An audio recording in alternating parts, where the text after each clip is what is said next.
عمران خان کو توشہ خانہ کے تحائف اور بیٹی کا حساب دینا ہوگا۔ جھوٹ فراڈ کی انسانی شکل ہے تو وہ عمران خان ہے۔ نون لیگی رہنما عطا تارڑ کی تنقید، کہا عمران خان بند گلی میں آ گئے۔ فرح خان نے عمران خان اور بشرا بی بی کی معاونت سے کرپشن کی۔ عثمان بزدار کو وزیر اعلیٰ بنانے کا مقصد مال کمانا تھا۔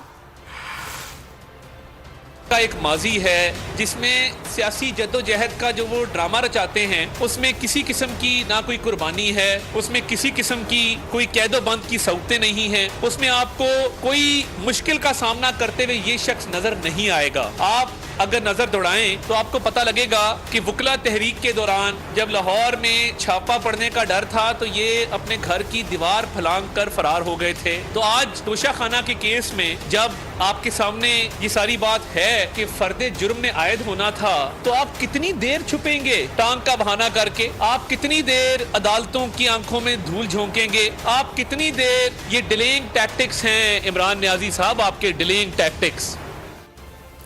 اسلام آباد کی عدالت نے توشہ خانہ فوجداری کیس میں عمران خان